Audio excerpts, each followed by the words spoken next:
So, oxo acids of halogen. See here, we can find 4 different oxo acids of halogen, and all 4 types are available only for chlorine. In fact, fluorine only one type. All of you know, fluorine gives only one type, and that is HOF. Fluorine forms only one oxo acid, HOF. That too under special conditions, not normally. Normally, you can't expect a fluorine to give that HOF acid. Under special conditions, we can prepare that. Even all other acids, they are not isolated in the pure form, but their salts are available. And all 4 types of oxo acids are available for chlorine. And you can see the 4 types of oxo acid. And is halic 1 acid, 3 acid, 5 acid, 7 acid. As all of you know, halogens are predominantly giving 4 important types of oxidation numbers: +1, +3, +5, +7. So halic 1 acid, that is popular known as hypohalous acid. Halic 3 acid, that is called halous acid. Halic 5 acid, that is called halic acid, and 7 acid, perhalic acid. All the 4 are available for chlorine. It is HOCl, hypohalous acid, HOClO, that is HClO2, that is chlorous acid, HClO3, that is HOClO2, chloric acid, HClO3, and HOClO3, that is HClO4, perchloric acid, right? And all the structures are available here. All the structures are available here. You see that hypochlorous acid, HOCl, right? The acidic character will be ionizing H+, but most of the additional reactions, all of you know, I believe, it is splitting as Cl plus and OH minus. In various addition reactions with the alkenes and all, it is splitting like a Cl plus and OH minus, while acidic character is given by H plus ClO minus, hypochlorite, essential component of bleaching powder, right? And then HOClO, that is chlorous acid, and the salt is chlorite. HOClO3, HOClO2, HClO3, that is chloric acid, and the salt is ClO3 minus, chlorate, KClO3, chlorate. Very popular compounds like KClO3. You see the various salts, they are available. CaOCl2, hypochlorite, CaOCl twice, hypochlorite, calcium hypochlorite, essential component of bleaching powder. You see KClO3, potassium chlorate, right? Magnesium perchlorate, MgClO4 twice, magnesium perchlorate, right? So these are the 4 important oxo acids given by halogen family. All 4 are available only for chlorine. For fluorine, under special conditions, only one may be available. While bromine, iodine, one of the acid is not found to be stabilized. Which one? Halous acid +3 state acid not found to be available quite usually, but their salts may be available, right? That's about oxo acids of halogen. Now it's a talk on interhalogen compounds. What are interhalogen compounds? Compounds formed between halogens themselves. Between halogens, the compound formed is called interhalogen compounds. What types are all available? There is XI type. There is XI type. There is XI-3. there is XI-5, and there is XI-7. There are again 4 types. There is AB type, there is AB3 type, there is AB5 type, and there is AB7 type, represented as XI-X-, XI-X-3, XI-X-5, XI-X-7. Now comes the question, what is X, what is X-? X is the bigger halogen atom and X- is a smaller halogen atom. For example, XI-X-7, IF7. So X is a bigger atom, for example, iodine, and X- is a smaller atom, like say fluorine, like that. So always it is coming like that. And remember, only 4 combinations: AB type, AB3 type, AB5 type, AB7 type. Why don't you get AB2 type? Why don't you get AB2 type? That is what we have discussed in the previous topic, the previous area a few minutes back.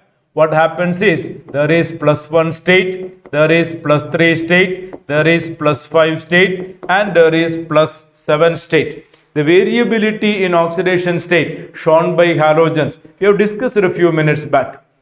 How it is coming? 1, 3, 5, 7.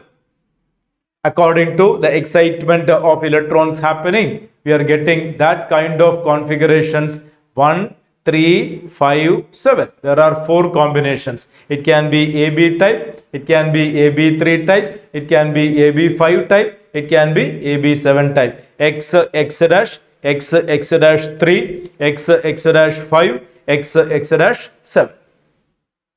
What is X? What is X-? X is a larger atom and X- is a smaller halogen atom. For example, IF7, like that. Okay. And there is a one very important point: as the ratio between X and X- increases, ratio between the size of X and X- increases, you can see the number of atoms per molecule also increases. I don't have to tell you the ratio between the size of iodine and the fluorine. This will be maximum. And number of atoms per molecule, maximum in case of iodine fluoride. Iodine heptafluoride. Maximum number of atoms observed when you have the combination with the iodine and the fluorine. A very important point, direct point from NCERT, never so far came for exam. Okay, the ratio between X and X-, when it is maximum, number of atoms per molecule will be maximum. And hence we have IF7. And there are few reactions which are explaining the preparation of interhalogen compounds, that also you must be familiar with. You see, chlorine, fluorine, equal volume, you get a ClF. While fluorine excess 573 Kelvin, you get ClF3. So such a small variation in their combinations leading to the formation of various interhalogen compounds. You must be familiar with these reactions. You see, chlorine, fluorine, equal volume, you get ClF. Fluorine excess, you get ClF3. Iodine, chlorine, equal volume, you get ICl. Chlorine excess, ICl3. Bromine with the fluorine, BrF3. Bromine with the 5 fluorine, BrF5. So those few examples, you may encounter some direct questions based on the preparation. Okay. Now let's go through the properties of interhalogen compounds. Table 7.1, very important. First of all, X-X-. X-X-1. There is ClF, BrF, IFA. What is this IFA? It is the most unstable one. It's only detected spectroscopically. It is not easy to isolate, or rather it is the most unstable species. IF. There is BrCl, there is some superscript given, and ICl, there are 2 varieties, ruby red alpha form and brown red beta form. two polymorphic forms are available, while IBr is a black solid. So get a familiarity with the physical nature of these molecules and their characters. Okay. Let us try to figure out what is that BrCl, B given. The pure solid is known at room temperature. This one, pure solid is known at room temperature, otherwise it is a gas. So there are some subscriptive informations given in small letters with each table. That also can come as a potential question. All these are based on the facts and figures. The more you have gone through these facts, more your chances, because inorganic questions normally are direct questions. It all depends on how much facts and figures you remember. Okay. It's quite not surprisingly, it is called memorizing chemistry, right? Next is XI-XII. XI-XII, you can see ClF3 type, BrF3, IF3, ICl3, C. What is that? It is dimerizing as chloro-bridged dimer. It is available as a chloro-bridged dimer. ICl3, you have iodine and iodine. ICl3 means I2Cl6, something similar to Al2Cl6, something similar to Al2Cl6. It forms a chloro-bridged dimer like this. But you can see here all atoms are in a same plane. All atoms are in a same plane. Unlike the chloro bridging in aluminum chloride, here all are in the same plane, planar system. I2Cl6. That is what given. ICl3, orange solid. This is colorless gas. Brown green liquid, yellow powder. All are bent T-shaped. Certain molecules, we are not exactly able to confirm the geometry, but somehow the normal structure what we find is bend shaped. What kind of hybridization? Very simple to identify. BrF3 means 7 plus 3 by 2, you have 5 electron pair, that will go for sp3d hybridization. They maintain sp3d hybridization and the molecule is of the type AB3E2 type, 3 bond pair and 2 lone pairs. Okay. And that's how it is bend T-shape. Bend T-shape. For example, ICl3 or BrF3 will go for a shape like this. Bend T-shape with two lone pairs. AB3E2 type. AB3E2 type. Right? 7 valence electrons and 3 electron from here. 10 by 2, 5 electron pair will go for sp3d and electronic system will be trigonal bipyramidal. Trigonal bipyramidal, 2 positions occupied by lone pair. It is T shape, not a perfect T, but a bend T. Not a perfect T, a bend T. This makes bend T shape. Bend T shape.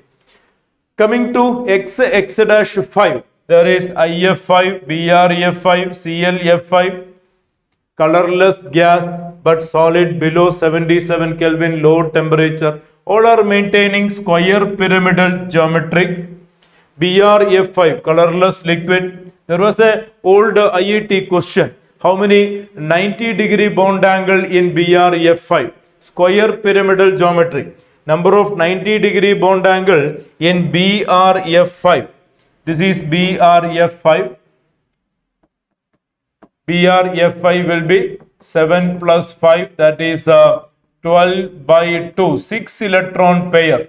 6 electron pair will go for sp3d2 hybridization.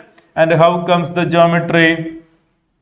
It is Br 1, 2, 3, 4, 5, 6.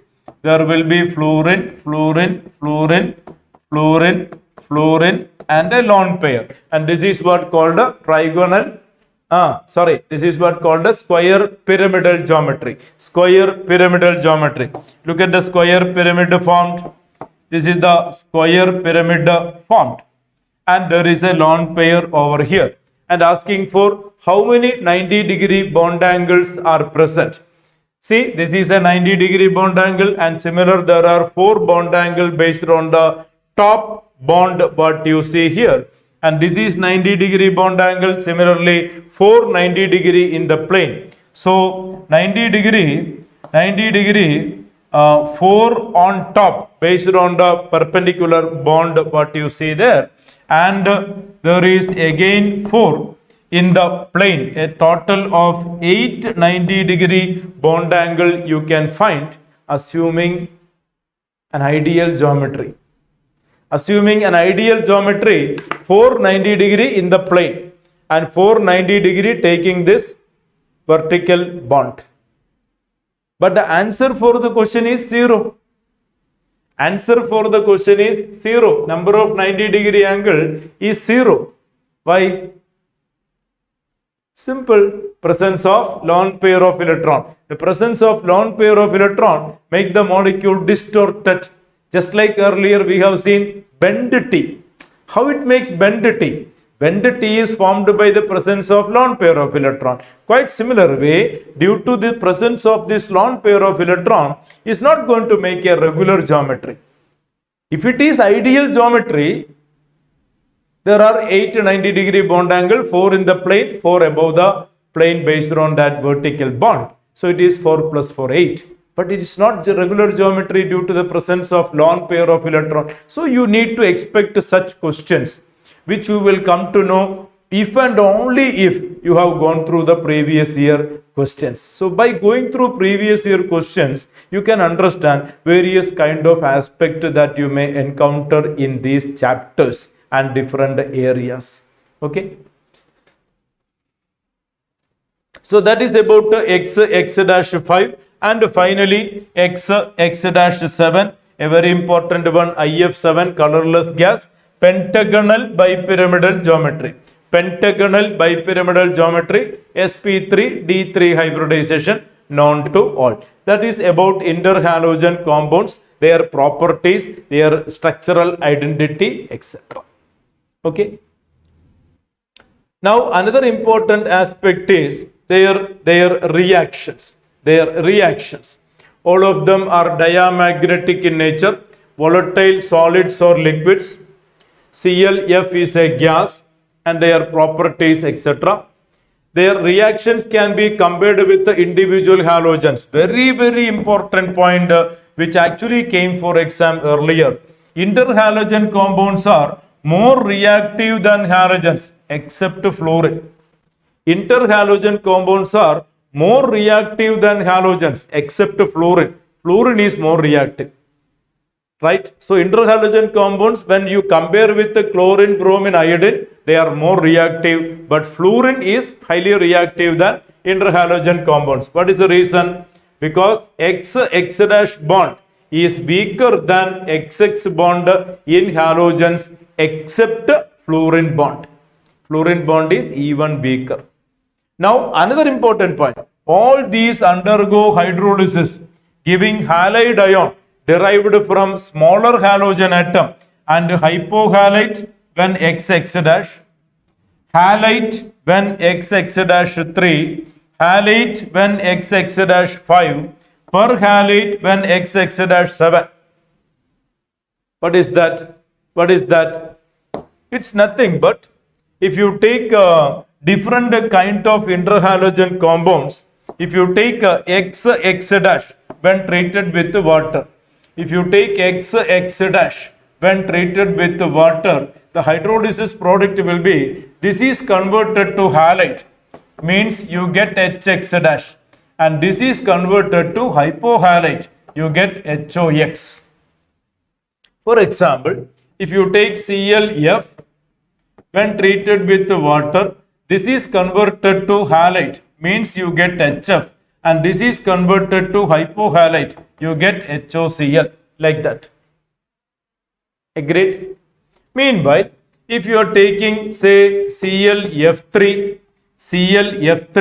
what is happening? When treated with water, once again, this is converted to HF, smaller one converted to halite, and the other one converted to hypohalite in XX-, halite In XI-3, here you will get HClO2, halite. Right? Halous acid. Hypohalous acid. Halite. Sorry, hypohalite. Halite. Halous acid. Chlorous acid. And what about XI-5? For example, ClF5. ClF5 when treated with water. Again, the smaller halogen converted to HF and the bigger one converted to HClO3. So X dash, you get hypohalous acid. X dash 3, you get a halous acid. X dash 5, you get halic acid. Hypochlorous acid, chlorous acid, chloric acid. What about IF7? IF7 treated with water. Again, smaller one converted to HF and bigger one converted to HiO4, periodic acid. Very, very important. Very, very important. So X dash, XX-3, XX-5, XX-7. In each case, X dash converted to HX dash. And the other atom, that is the bigger atom, bigger halogen atom, converted to hypohalous acid, halous acid, halic acid, and perhalic acid. You get HOCl, you get HClO2, you get HClO3, HClO4. Very important point. Clear?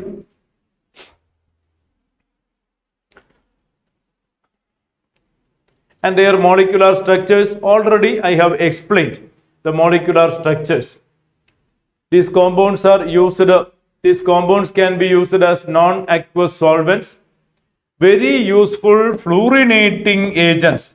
They are very useful fluorinating agents. ClF3, BrF3 used in the production of UF6 in the enrichment of uranium. Uranium enrichment. We can use fluorinating agent, used as fluorinating agent, right? And there actually the group 17 comes to an end. There actually the group 17 comes to an end. So what all discussed in group 17 you can find.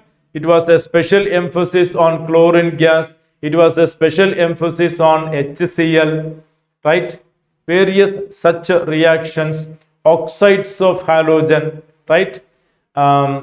Oxy acids of halogen, special talk on HCl, special talk on HCl, oxy acids of halogen, just now finished, interhalogen compounds. So these are main point of discussion that is coming in halogens, right? Of course, the oxidation order reactions of halogens, fluorine, chlorine, bromine, displacement reactions, etc.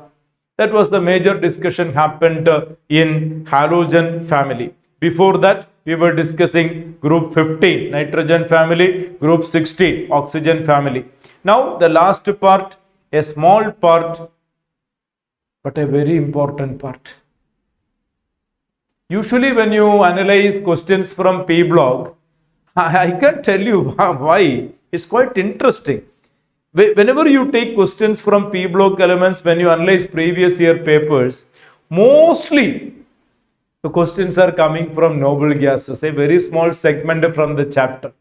So I don't think you find a question paper without a question from noble gases.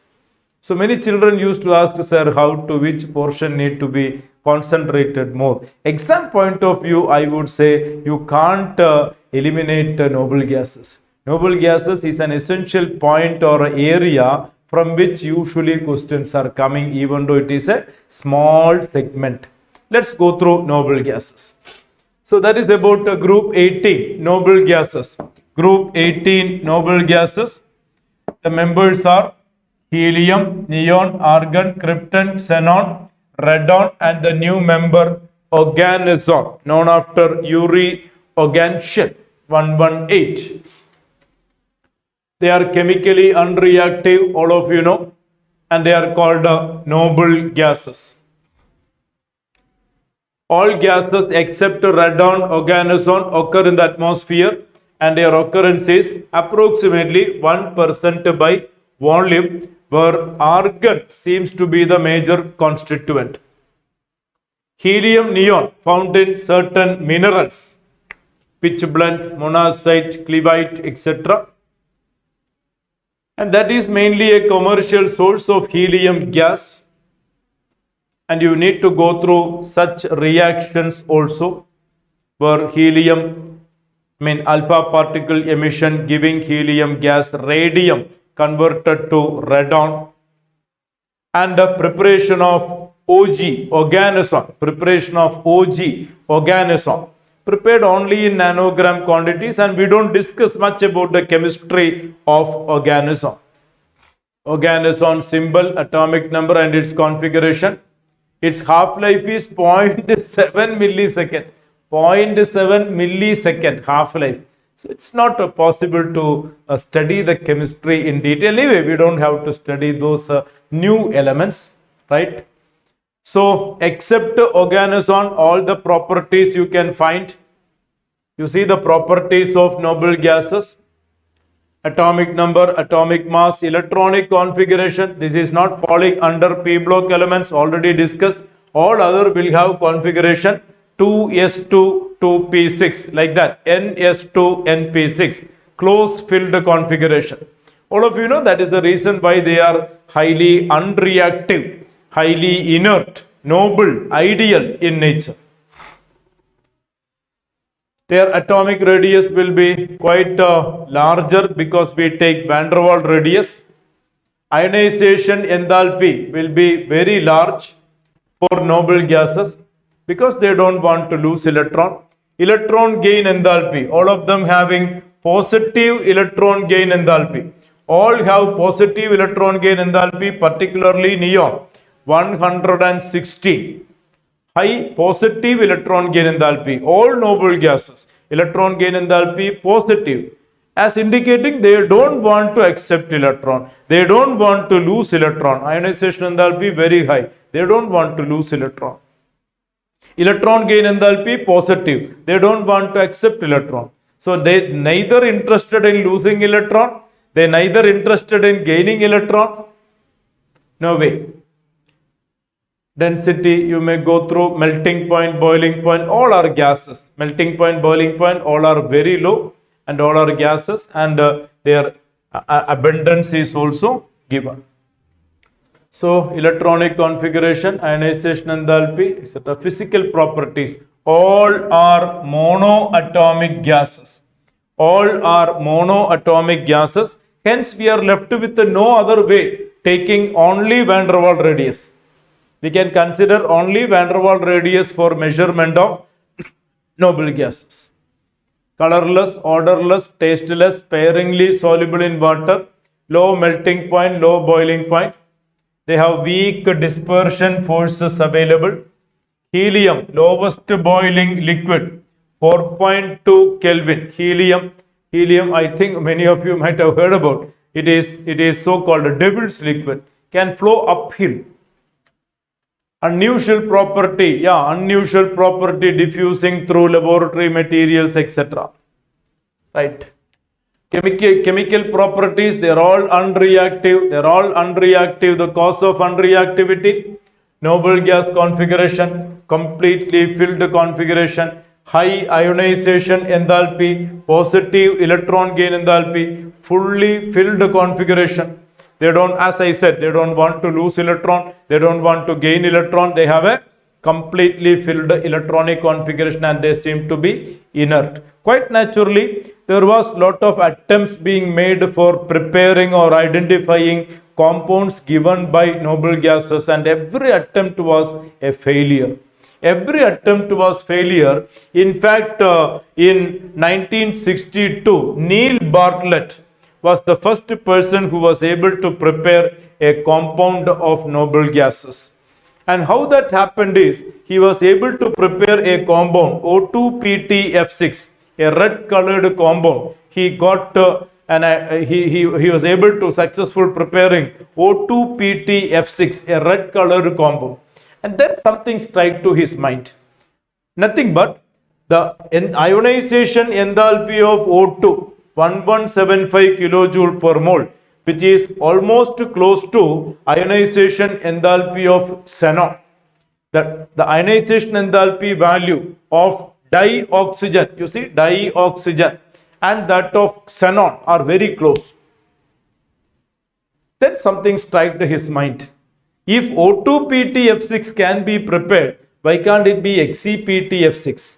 Then he started trial on that ground, and successfully he was able to prepare another red colored compound, the first compound of noble gases, XI-PtF6. He was successful preparing that. That was the first noble gas compound prepared. After that, a few compounds we were able to prepare. Compounds of krypton are fewer, only KrF2 has been studied in detail.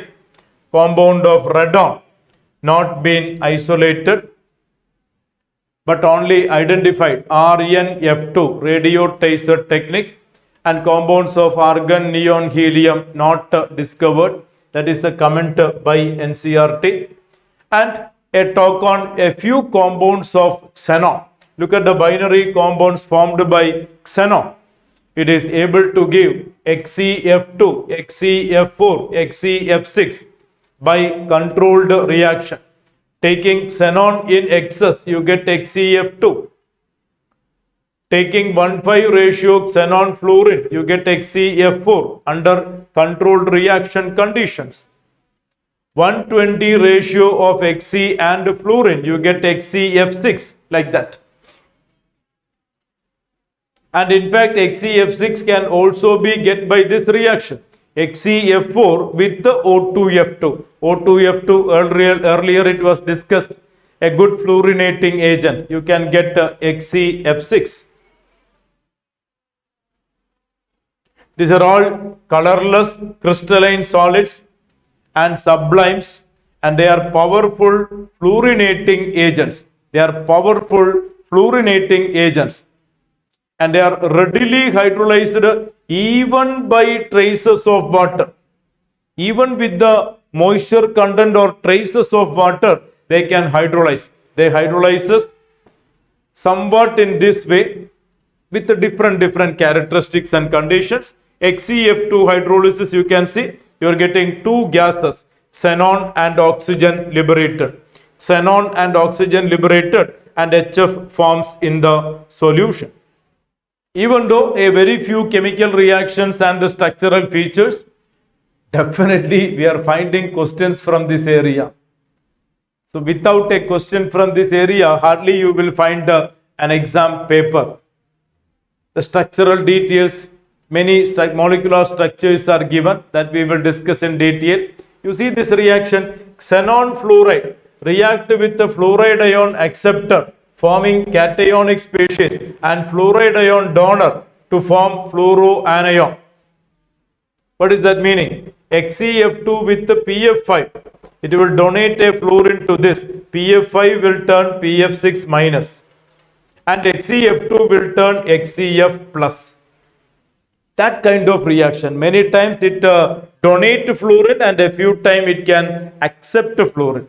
Look at XeF4 donating a fluorine to antimony fluoride. SbF5 turn SbF6 minus plus, and itself it turn XeF3 cation. At times it can accept fluorine from MF. What is MF? Sodium, potassium, rubidium, cesium fluoride. Sodium fluoride, potassium fluoride, rubidium fluoride, cesium fluoride. It can accept fluorine. And XeF6 accepting fluorine, it turn XeF7 minus with some special kind of geometry, distorted geometry with 7 atoms surrounding xenon, right? XeF7 minus, it is accepting a fluorine and turn M plus XeF7 minus. These are all previous questions. Many of these reactions which we are discussing now, and in fact many molecular structures, are quite frequent questions coming for the exam. And look at some xenon oxygen compounds. Xenon oxygen compounds. Have a look at that. Xenon oxygen compounds. Hydrolysis of XeF4 and XeF6 provides XeO3, XeF4. Hydrolysis, you get this gas, and a solid XeO3. Hydrolysis of XeF6, you get XeO3 and HF. And in fact, there is partial hydrolysis. Partial hydrolysis, you may get XeOF4, oxyfluoride, XeOF4, and XeO2F2. So shapes of various of these molecules, that is also important.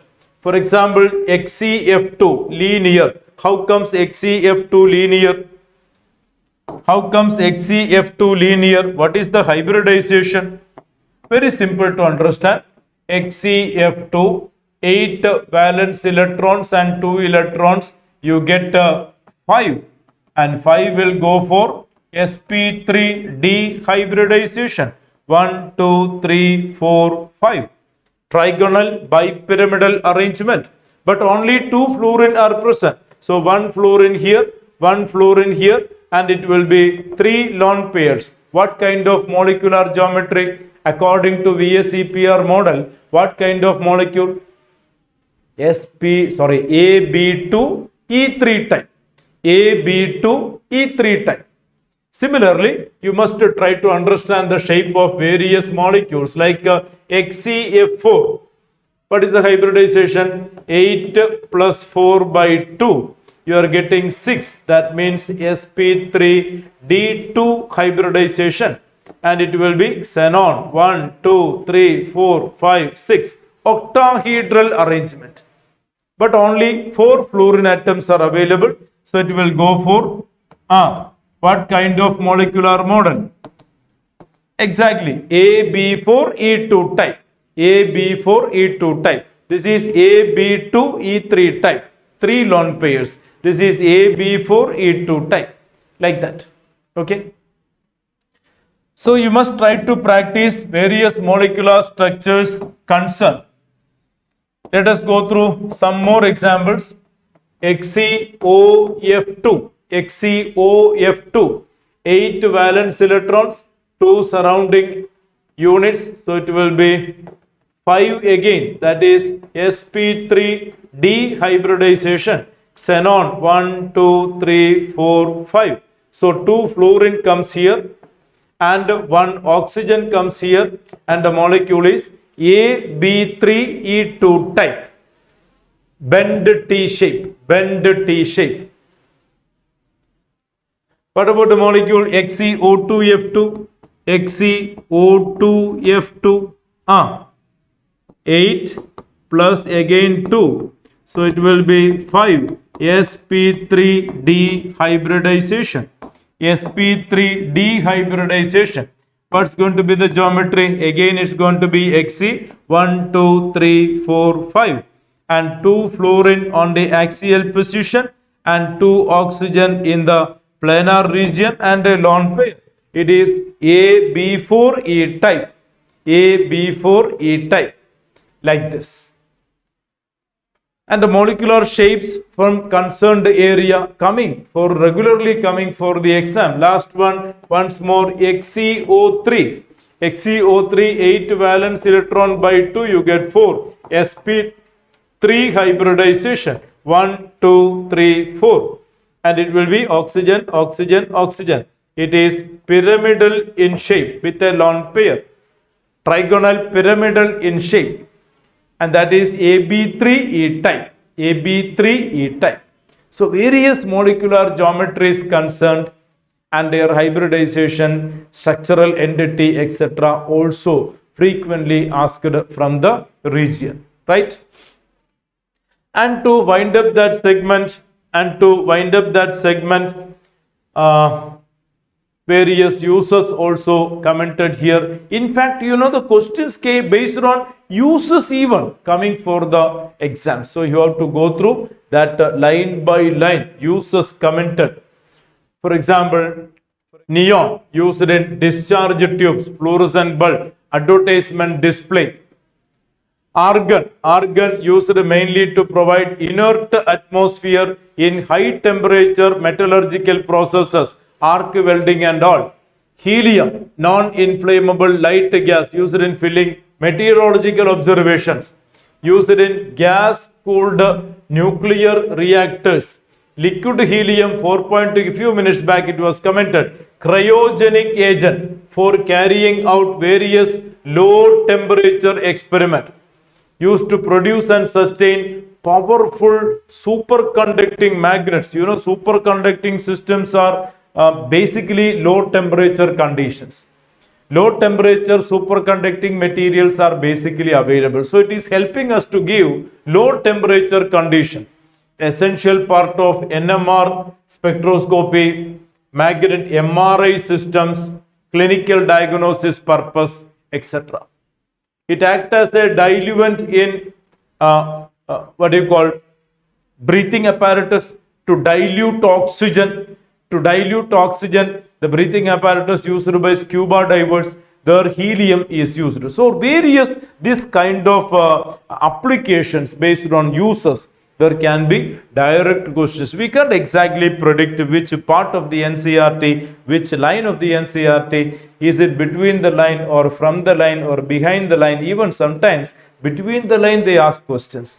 Sometimes the question may be behind the line, means based on an aspect referred in the textbook. So you have to go through. That's why it is so commended, nook and corner of NCERT. And there we complete the chapter P block elements. Let us have a quick review.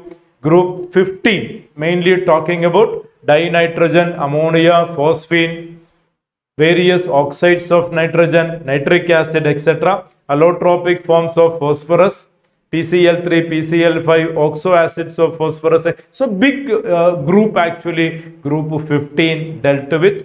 Group 16, oxygen, ozone, sulfur dioxide, right? Like that. Sulfuric acid, oxo acids of sulfur, contact process, reactions concerned, etc. Then coming to halogens. Coming to halogens. A few minutes back what I said, the various topics concerned in halogens, and finally noble gases. Hardly some 15-20 reactions, not even that much I believe, but the questions are frequently coming from noble gases. In fact, more questions are frequently coming from noble gases also, right? That's the end of a big story. In fact, that's a big story, am I right? It was a big story. It's a big story concern. Out of the entire +1, +2 syllabus, I would say a broad area coverage is there in P block elements. There we conclude a big story, a discussion on P block elements. We will meet with another class with another story in another video. Okay, bye. See you. Take care.